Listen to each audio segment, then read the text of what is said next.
Welcome to USL League One Weekly here on Soccer Down Here. In the next little while, we will let you know what happened with Team of the Week, what happened last week. We'll get you set for the matches coming up this week in USL League One and give you Team of the Week a lot of honors and some really cool stuff going on. But we are joined by our guest this week. Hello, Coach. It is Jimmy Obleda, head coach and technical director of the Chattanooga Red Wolves, hanging out with us here on Soccer Down Here. Coach, it is John and Jason. Good morning, and thanks for hanging out with us. Hey, how you guys doing? My pleasure. Well, Coach, let's start things off and going back to last weekend. So far, the L column for you, there's a big 0 on it. You got a big result on the weekend. Some of your takeaways from what happened last time out. Well, I mean, I think the excitement of playing at home and having our first game of the season under the lights, to be able to get the result against a team that had been, they just got a big win, the week prior, a 5-1 victory.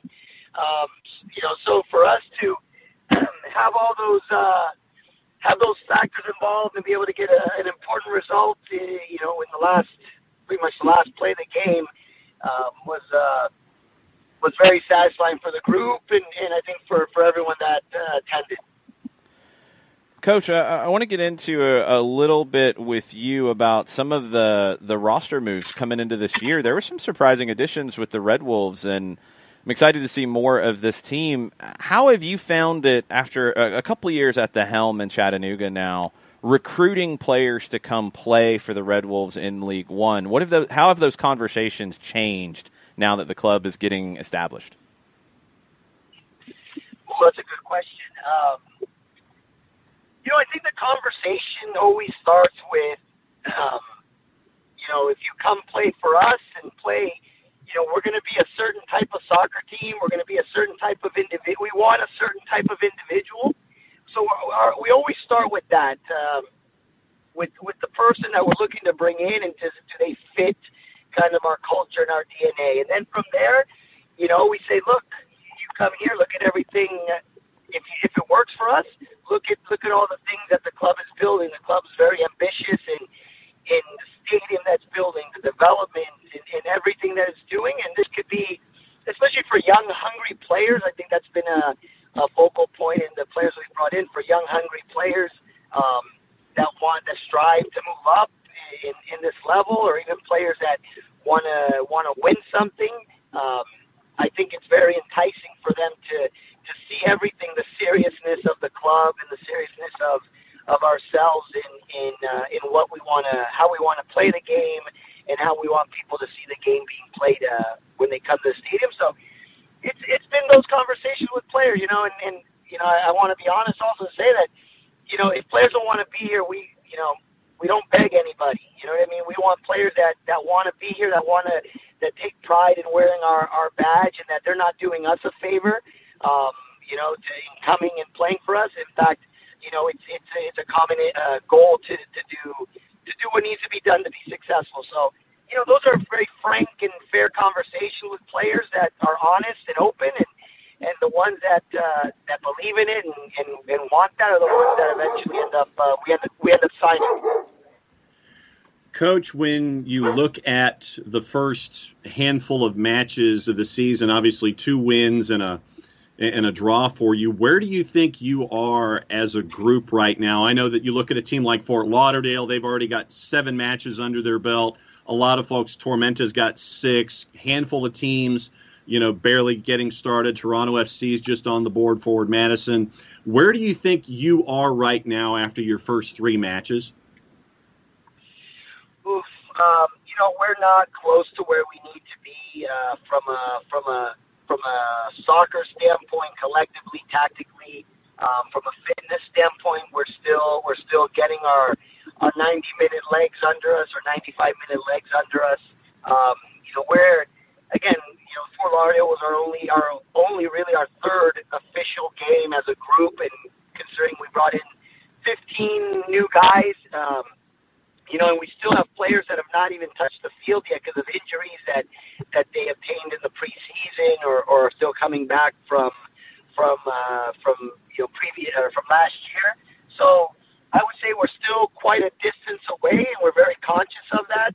Our goal is at this moment to really try to get good results and really keep ourselves in that high upper half of the group, and hopefully start, as we believe that as the season progresses and as we start getting into August and September, we're gonna be flying, and probably a little bit prior to August. But that's our objective. By the time we're getting into the playoff runs, that the team's full swing, and we found we're peaking at the right moment. I said this before. You don't win the championship in May or April. You win it in October when you're getting to the final round. So we're still quite a ways away, and we're hoping that every week we get a little bit better and get there as quick as possible to where we need to be. Coach, now that you've had a couple of years in Chattanooga, first off, my dog is obviously very excited about the Red Wolves conversation this morning. Sorry about her timing on that one. But second, it's such a talent-rich area, and I know from your background, you're a coach who looks at developing young talent. How are you seeing that young talent, and are you starting to see it where maybe very soon you're going to see more local players that you guys have developed through Academy, through the Dalton Red Wolves in League Two, that make the jump up to the first team and start to play significant roles? Yeah, well, the majority of my career as a coach has been working and developing young players to move up in level, if it's college or professional. So, I've kind of been pretty lucky in having a good eye for what players need and to be successful and to be able to make that jump. So I'm seeing it. I saw it actually last week. I went to watch our USL 2 team, the one in Dalton. There's a couple of young players that we've put on that team to, again, continue to speed up their development as soccer players. And we only see, again, we have Christian Zaragoza, who's a young man who we see is going to definitely have some minutes this year, be able to play for us. And there are some younger ones that are coming through the pipelines that we're looking at and keeping an eye. It's all the key and the idea for me is you see it too often where these young men, these young kids, oh wow, he's very talented, but they're still lacking something. But we still throw them out there to the dogs and to the wolves to kind of sink or swim to survive, and that's not what it is. It's about giving them little moments and sprinkling their minutes here and sprinkling their minutes there until they grow into the role and the responsibility that they need to play at, or they're being asked to play, so that they can have a long career. Because the last thing you want is to throw a young man out and he doesn't do well, the first game or two, and you've lost him. So it's about picking the right ones and making sure that they're successful and having those careers. So we're looking at those guys. We have a few of them in the club, and we're just finding the right moments to get them in. Your time there in Chattanooga just before Thanksgiving 2019 was when you were brought online to be a part of USL League One. What has your experience been like in USL League One since you were announced as a part of the Red Wolves community? And what's it been like to see USL League One grow to where it is now? What's been your takeaways from being a part of USL League One for the last year and a half? Oh, wow. I think the main thing for me is the professionalism of USL League One, the professionalism of the teams, the professionalism of the organization that I'm a part of, the ambition of what the league wants to be, and the growth, and really just trying to do, not just have a league to have a league, but to have a league that's going to have some quality games and quality players and quality teams in it. I think the growth that I've seen in the year and a half that I've been has been in the quality of the soccer player. From the first year that I remember, I watched most of the League One games on ESPN Plus. I think the league has become younger, it's become more dynamic, more explosive. I would argue that the quality of the games, the speed of play, has improved tremendously, and I only see that getting better as younger players come in, or players that perhaps maybe didn't get opportunities with their MLS clubs or at higher levels. I mean, if you look at a lot of our league, I think our league's mostly 25, 26-year-olds, kind of almost like the average age. So I'm seeing again that's going to become the trend of the players. That this is going to be a league that players want to really do well. That's going to open up doors for players to move up. And again, the growth of the league. I mean, I'm impressed every day with what I see in the conference calls I'm on, and listening and hearing what the direction the league's going in. So I think it's the seriousness and the professionalism and really the commitment from everyone, the organizations and the league to really put a great product out there for the fans. So we look ahead to this weekend, Red Wolves hosting Richmond at 7 o'clock on Saturday. For people who are hearing about the Red Wolves and interested in either coming out to check it out or watching on ESPN+, who are a couple players on your side that they should keep an eye on?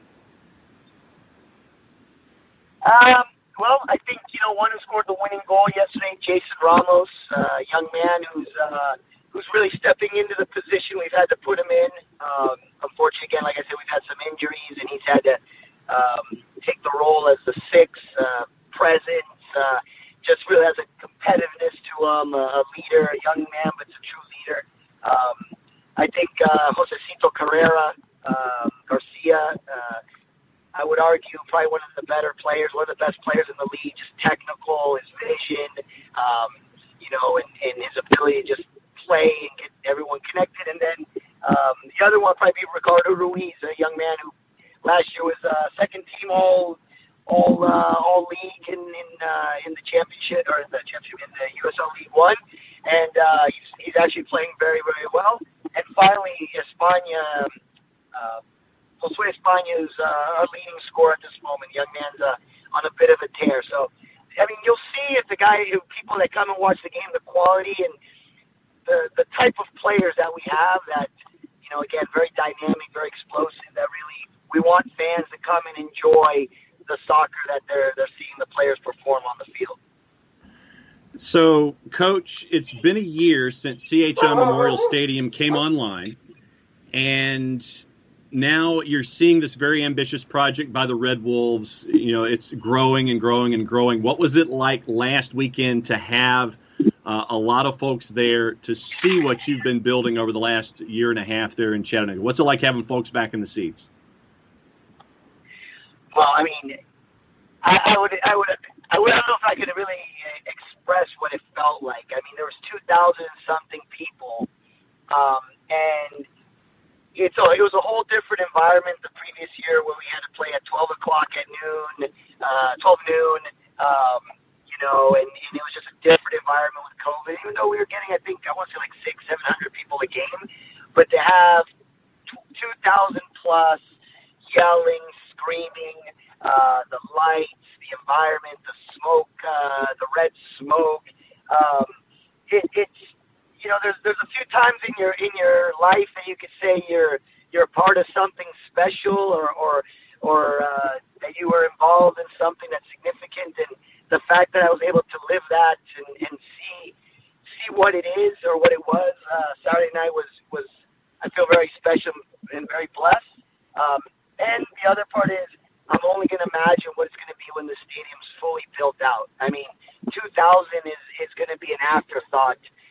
Because what that stadium's going to be like when it's fully built, both sides and everything around it. I called it the other day. I'm going to call it the Mecca of soccer in the South, because it's going to be something like nobody's seen, not in this part of the country, and I don't know if in many other parts of the country. Well, Coach, thanks for hanging out with us. Thanks for breaking things down. I know that you're having to balance getting ready for Richmond this upcoming Saturday, in addition to trying to practice in the heat, and I know that your time is very valuable. Thanks for hanging out with us here on SDH. We'll be keeping an eye on things up there in Chattanooga with the Red Wolves. Thanks for being a part of USL, our USL League One weekly coverage. We'll be catching up with you soon. Thanks for hanging out. Thank you. you. Always a pleasure, and have a great day, guys. Thanks, Coach. Jimmy Obleda, head coach, technical director of the Chattanooga Red Wolves, hanging out with us here for USL League One Weekly. And Jason, we get into Team of the Week from last week. Player of the Week, Garrett McLaughlin from Toronto FC2. Now, for those that may not remember, Toronto FC2 is playing their games out at Casa Grande in Arizona. So that's how they're getting their sea legs under them, and their schedule just got underway, something that we got into with Coach Obleda. There are some folks who are 6 or 7 games in. Toronto FC2 finally came online last week. Yeah, Josue España from the Red Wolves in that Team of the Week. He scored the first goal on the night, 3 goals in the last 2 games. He created an additional chance as well. Jason Ramos, who had that game-winning goal, as Coach Obleda told us, one of those important players to watch. He passed at a 90% success rate. What was interesting talking to Obleda was the idea of who the player is in League One. Who are the top players? What is the player profile?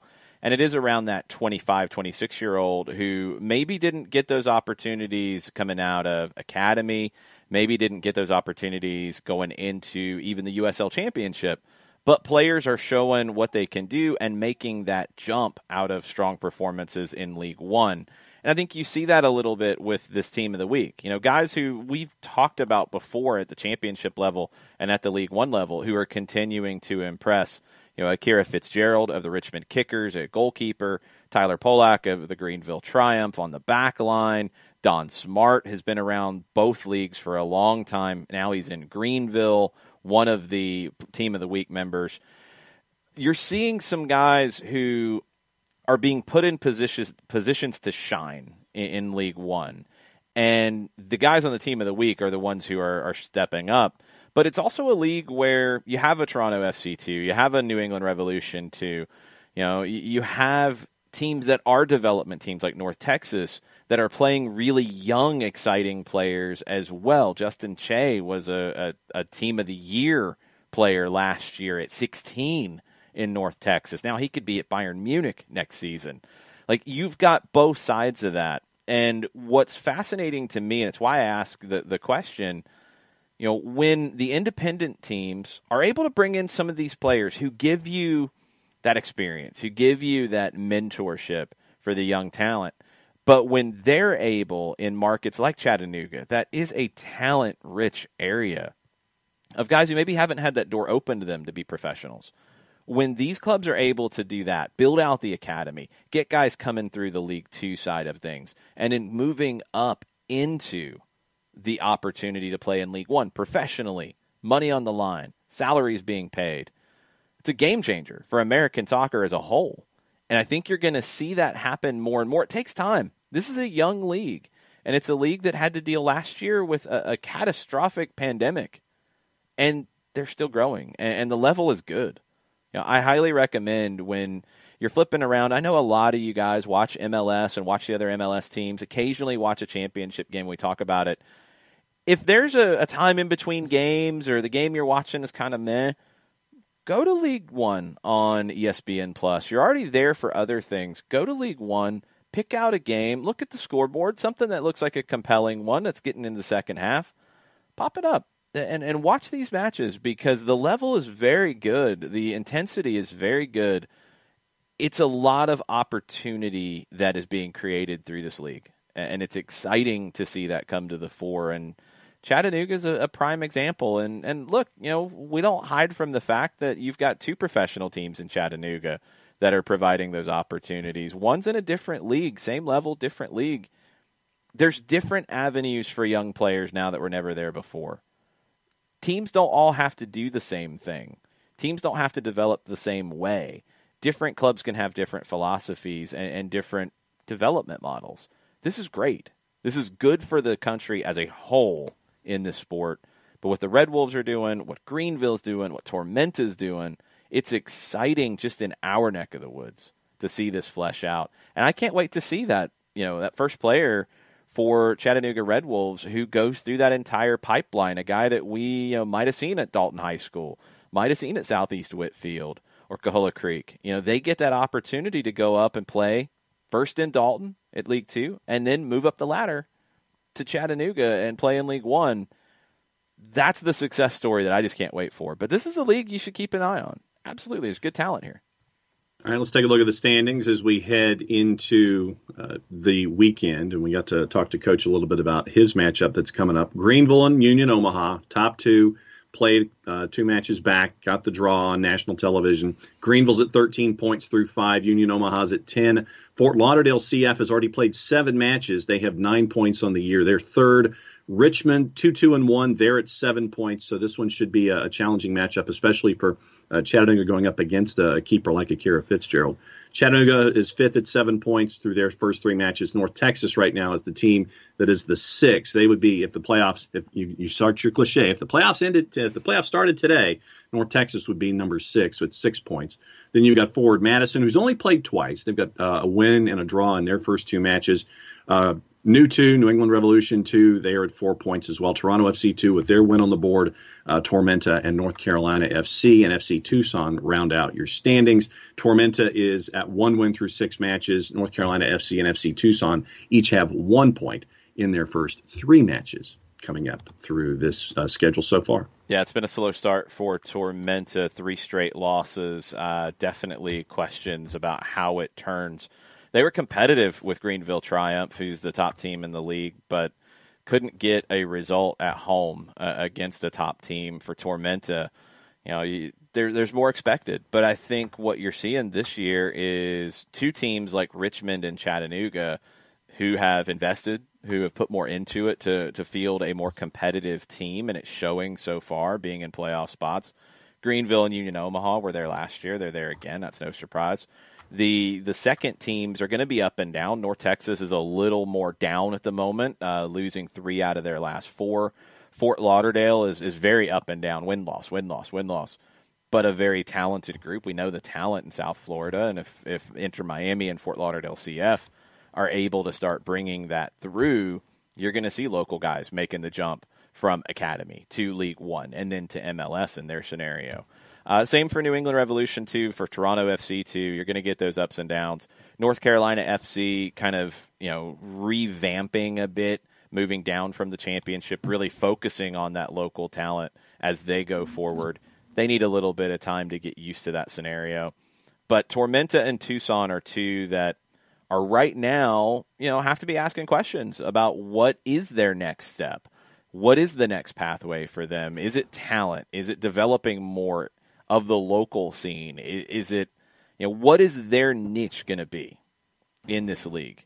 Because you've got really talented independent teams, and you've got, opportunities for a Fort Lauderdale, for a North Texas, for a New England, for a Toronto, that they have talent coming through. It's just young and untested and still learning. So how does a Tormenta compete? How does a North Carolina compete? How does a Tucson compete? Those are the things that I'm looking at with this league and wondering what they do in response. Busy schedule this week coming up for USL League One. We actually have games on Wednesday. Breeze Stevens gets to host Forward Madison and Union Omaha, and believe it or not, we actually have juice boxes attached to that game. You've got Forward Madison at a plus 231 in the composite, courtesy of our friends at Odds Portal. Your draw is a plus 229, no real surprise. Union Omaha is a plus 102. Also on the schedule this week, you're looking at Toronto FC 2 at Grande Sports Park out in Arizona. They're going to be hosting FC Tucson. That's a late night, so you're going to have USL League One After Dark on Wednesday night, 10 o'clock Eastern Time.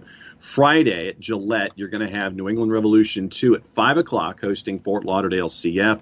Then a busy 4-match schedule on Saturday at Globe Life at 5:30 Eastern, North Texas SC hosting Toronto FC 2. So Toronto FC 2 playing in Arizona on Wednesday night, then having to come to Dallas to play North Texas on Saturday afternoon. We mentioned the Chattanooga matchup at CHI Memorial hosting Richmond. That's at 7 Eastern, also at 7 Eastern at Wake Med.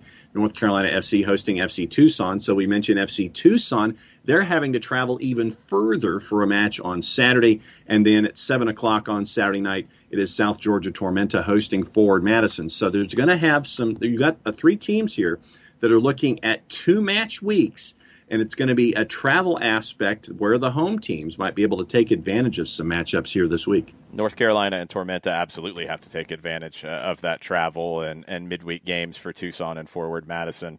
The games I'll be peeking in on and very intrigued to see how they go. Madison and Omaha, Wednesday night. Madison, 2 games, undefeated so far. Omaha, more games, undefeated so far. Is Forward Madison for real and competitive this year? That's a huge test for them at home. And in that Chattanooga-Richmond game, 2 independent teams up playing in Chattanooga.